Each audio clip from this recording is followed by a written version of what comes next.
জয় শ্রী কৃষ্ণ বন্ধুগণ, ধর্মের আলোকধারা চ্যানেলে স্বাগতম। একবার ভগবান শ্রীকৃষ্ণ দ্বারকা নগরীতে বিশ্রাম নিচ্ছিলেন। তখন সেখানে দেবী লক্ষণা ভগবান শ্রীকৃষ্ণের কাছে এসে বসেন এবং তাকে বলেন, হে প্রভু, আপনি আমাকে একটি গল্প বলুন। তখন ভগবান কৃষ্ণ বলেন, দেবী লক্ষণা, আজ আমরা তোমাকে তুলসী জন্মের গল্প শোনাব এবং তুলসীর পূজা করলে মানুষ কোন ফল পায় তা এই গল্পের মাধ্যমে তোমাকে জানাব।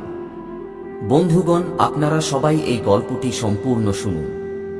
এটি শোনা মাত্রই আপনার সকল পাপ মুছে যাবে। চলুন গল্পটি শুরু করি। বলা হয় যে তুলসী পূর্বজন্মে রাক্ষসকুলে বৃন্দা নামে একটি মেয়ের রূপে জন্ম নিয়েছিল। রাক্ষসকুলে জন্ম নেওয়ার পরও ছোটবেলা থেকেই সে ভগবান বিষ্ণুর পূজা করত এবং তার পরম ভক্ত হয়ে উঠেছিল। যখন বৃন্দা বড় হল, তার বিবাহ রাক্ষসকুলে রাক্ষসী রীতি অনুসারে দানবরাজ জলন্ধরের সঙ্গে হল। বৃন্দা ছোটবেলা থেকেই শান্ত এবং সরল প্রকৃতির ছিল। সে একজন পতিব্রতা স্ত্রী ছিল এবং স্বামীর সেবায় সবসময় তৎপর ছিল। একবার দেবতাদের সাথে দানবদের যুদ্ধ বেঁধে গেল। এই যুদ্ধে জলন্ধরও অংশ নিতে যেতে লাগল। তখন বৃন্দা বলল, হে স্বামী, আপনি যুদ্ধে যাচ্ছেন, আমি আপনার জয়ের জন্য পূজা করব এবং যতক্ষণ না আপনি জয়ী হবেন আমি পূজা অব্যাহত রাখব। জলন্ধর বৃন্দাকে আলিঙ্গন করে যুদ্ধে গেল। বৃন্দা পূজা করতে বসল। বৃন্দার পূজার প্রভাবে দেবতারা জলন্ধরকে পরাজিত করতে পারছিল না। সকল দেবতারা ভীত হয়ে গেল এবং ভাবতে লাগল যে কি করা উচিত। তখন তারা ভগবান বিষ্ণুর কাছে সাহায্যের জন্য গেল। ইন্দ্রদেব বললেন, প্রভু, আমাদের সাহায্য করুন, দানবরাজ জলন্ধর থেকে আমাদের রক্ষা করুন। ভগবান বিষ্ণু বললেন, হে ইন্দ্রদেব, তুমি জলন্ধরকে পরাজিত করতে পারছ না, কারণ বৃন্দা বাড়িতে পূজা করছে। ভগবান বিষ্ণু বললেন, বৃন্দা আমার পরম ভক্ত, আমি তাকে প্রতারণা করতে পারি না। এরপর ভগবান বিষ্ণু জলন্ধরের রূপ ধারণ করে বৃন্দার কাছে গেলেন। বৃন্দা তার স্বামীকে দেখে পূজা থেকে উঠে তাদের পা ছুঁয়ে প্রণাম করল। বৃন্দার প্রতিজ্ঞা ভঙ্গ হতেই দেবতারা যুদ্ধক্ষেত্রে জলন্ধরকে পরাজিত করল এবং তার মাথা কেটে ফেলল।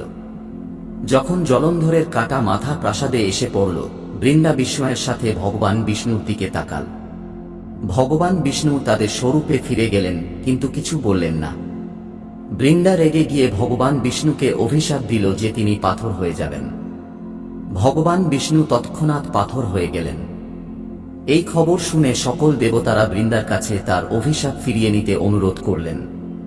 বৃন্দা তাদের অনুরোধে অভিশাপ ফিরিয়ে নিল।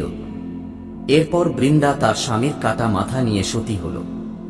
তার ভস্ম থেকে একটি উদ্ভিদ জন্মাল, যাকে ভগবান বিষ্ণু তুলসী নাম দিলেন। ভগবান বললেন, আমি এই পাথরের রূপে শালিগ্রাম হিসাবে থাকব এবং এই তুলসী গাছের সঙ্গে পূজিত হব। এছাড়াও ভগবান বললেন, কোন শুভ কাজে তুলসী ছাড়া আমি কিছুই গ্রহণ করব না।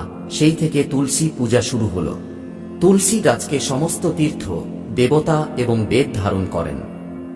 মা তুলসীকে প্রতিদিন দর্শন করলে মানুষের সমস্ত পাপ ধ্বংস হয় এবং পূজা করলে মুক্তি লাভ হয়। মৃত্যুর সময় তুলসী পাতা মুখে রাখলে সে সমস্ত পাপ থেকে মুক্ত হয়ে শ্রীহরির পদধূলি পায়।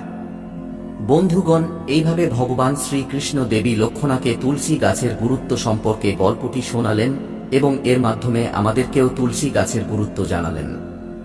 আপনাদের যদি এই গল্পটি ভালো লেগে থাকে তাহলে কমেন্ট বক্সে জয় শ্রীকৃষ্ণ, জয় মা তুলসী লিখুন এবং চ্যানেলটি সাবস্ক্রাইব করুন। আপনাদের সকলকে ধন্যবাদ।